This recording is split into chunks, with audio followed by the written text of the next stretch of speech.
लालकुआं कोतवाली परिसर में शनिवार को रक्षाबंधन और मुहर्रम को लेकर पीस कमेटी की बैठक का आयोजन हुआ, जिसमें क्षेत्र से आए गणमान्य लोगों से मुहर्रम और रक्षाबंधन का त्योहार शांतिपूर्ण ढंग से मनाने की अपील की गई। यहां कोतवाली परिसर में पीस कमेटी की बैठक की अध्यक्षता करते हुए लालकुआं कोतवाल संजय कुमार ने कहा कि सभी लोग रक्षाबंधन और मुहर्रम के त्योहार को शांतिपूर्ण ढंग से मनाएं। 9 तारीख को मुहर्रम का त्यौहार आयोजित किया जाना है। उसके शांतिपूर्वक एवं सौहार्दपूर्ण सफल आयोजन के लिए यहाँ पर एक अमन कमेटी की बैठक आयोजित की गई थी। उसमें सभी विभाग यहाँ पर उपस्थित थे। मुख्यतः अपना जल संस्थान, विद्युत विभाग, पुलिस विभाग, राजस्व विभाग और रेलवे से भी यहाँ लोग उपस्थित थे।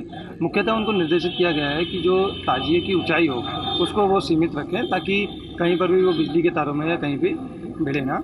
और दूसरा, किसी भी तरीके का ऐसा कोई प्रदर्शन ना हो जिससे कि यातायात व्यवस्था बाधित हो। इन बिंदुओं को लेकर उनको निर्देशित कर दिया गया। 9 तारीख को मुहर्रम का त्यौहार मनाया जाना है। उसी को लेकर यहाँ एक शांति कमेटी की मीटिंग आयोजित की गई थी, जिसमें जो शासन प्रशासन से प्राप्त निर्देश हैं उनको लोगों से बताया गया है और लोगों से अपील की है शांतिपूर्ण तरीके से अपना त्यौहार को मनाएं। जो यहाँ पे लाइन है, बिजली की लाइन है, उनसे थोड़ा ताजिए छोटे रखें और शांतिपूर्ण तरीके से अपना इस त्यौहार को मनाएं। हाँ, त्यौहार की संवेदनशीलता के मद्देनजर रखें।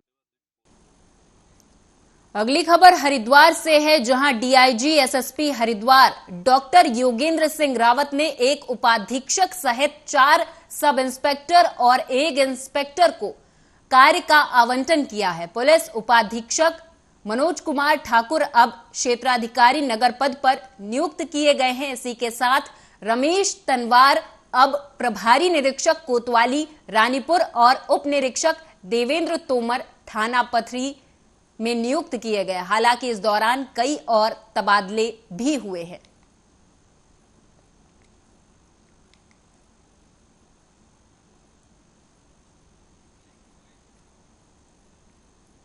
हरिद्वार में देर रात से लगातार हो रही मूसलाधार बारिश के कारण पंचपुरी गणमीरपुर से सुमननगर जाने वाला रपटा पुल टूटकर नदी में बह गया। इस रपटा पुल को महाकुंभ के दौरान बनाया गया था। आपको बता दें कि महाकुंभ 2021 के कार्यों में यह बनाया गया था। रपटा पुल 1 वर्ष भी नहीं चल पाया और टूट गया। हालांकि देर रात से हो रही लगातार बारिश ने महाकुंभ के दौरान आनन फानन में बनाए गए इस रपटा पुल की पोल खोल कर रख दी है।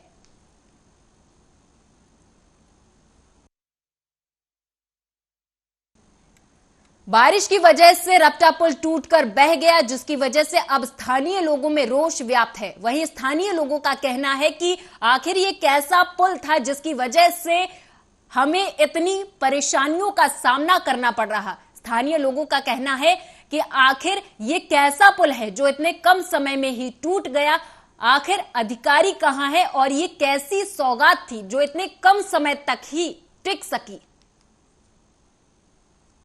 रात को जो बारिश हुई है, स्पेशली मैं कहूँगा जैसे रोशनाबाद है, गणमीरपुर है और नवद्य नगर है, इस एरिया में काफ़ी भारी बारिश हुई है। तो उसी के दृष्टिगत जो हमारा रो नदी है, इस पे जो एक कॉजवे बना था वो डैमेज हुआ है और उसके जो पानी निकासी के जो बने थे ब्लॉकेज वो बिल्कुल बंद हो गए हैं।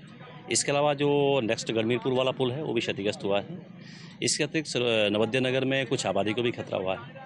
तो इमीडिएटली पुलों पे ट्रैफिक और अन्य चीज़ों को सुचारू करने के लिए जेसीबी वगैरह डिप्यूट कर दिया है। इसकी सफाई करवाई जा रही है और इरिगेशन डिपार्टमेंट के सभी टेक्निकल लोगों को लगाया गया है। इसके बारे में मुझे ये कहना है कि रात को बहुत ज़्यादा अत्यधिक बारिश होने की वजह से और यहाँ इसमें आप देख रहे हैं कि कितनी गंदगी और कूड़ा करकट भरने की वजह से नीचे के पाइप चौक हो गए, जिससे पानी का बहाव ऊपर से निकला और ऊपर का हिस्सा जो है इसका क्षतिग्रस्त हो गया।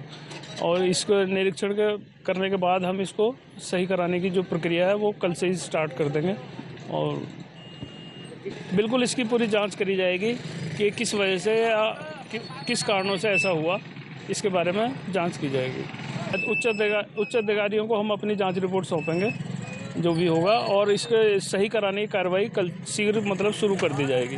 ये जो पहला ही पुल बनाया गया था, आम रपटा पुल है, आम आदमी जो है इससे परेशान है और कल रात 2 बजे जो है ये भर के चली है गंगा और इसका पुल भी बह गया है और इसी के बराबर में VIP कॉलोनी है, मैं वहाँ रहता हूँ। मेरा नाम सचिन गुप्ता है और मैंने रात देखा है ये पूरी भर के चल रही थी और किसी वजह से इधर का जो बांध है वो पक्का नहीं है और किसी वजह से अगर कोई परेशानी हो जाती है, भाव कटान इधर हो जाता है तो इधर के पत्थर भी जो साइड में है वे बिल्कुल बंधे हुए नहीं है। दिक्कत ये हो रही है जी, ये जल्दी सरकार का इतना पैसा इधर लगा हुआ है और हम चाहते हैं कि इधर पत्थर और ये पुल जो। अब कोरोना के बढ़ते मामलों पर एक जानकारी ले लें। प्रदेश में कोरोना संक्रमण के मामले लगातार बढ़ रहे। पिछले 10 दिनों में 32 संक्रमित जिले में मिल चुके हैं, लेकिन कोविड गाइडलाइन का गंभीरता से पालन नहीं हो पा रहा। बाजार, अस्पताल, कार्यालयों और देवस्थलों में लोग नियमों की अनदेखी कर रहे। प्रशासन की ओर से भी जागरूकता या चेकिंग के लिए कोई पहल नहीं हो रही। कोरोना की पहली और दूसरी लहर के दौरान जिले में 56 लोगों को जान से हाथ धोना पड़ा था। आपको बता दें कि पिछले 26 मार्च तक जिले में कोरोना के 8,133 संक्रमित मिले थे। इसके बाद से कोविड केस आने बंद हो गए थे, लेकिन मॉनसून काल में कोविड संक्रमण फिर से फैलने लगा है।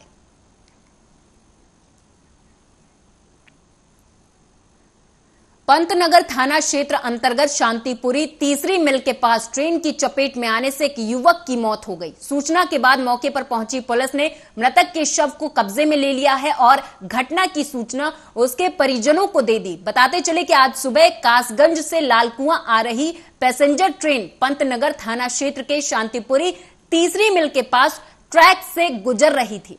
इस बीच एक व्यक्ति ट्रेन की चपेट में आ गया, उसकी मौके पर ही मौत हो गई। हादसे के बाद लोको पायलट ने ट्रेन रोककर RPF को सूचना दी, जिसके बाद रेल कर्मचारियों द्वारा इसकी सूचना पंतनगर थाना पुलिस को दी गई। वहीं मृतक के शव पंतनगर लाया गया है, जहां उसकी तलाशी लेने पर उसकी जेब से मिले आधार कार्ड से उसकी पहचान 50 वर्षीय सगीर अहमद के रूप में हुई। हालांकि जब परिजनों को इसकी सूचना दी गई तो परिजनों में हड़कंप मच गया है।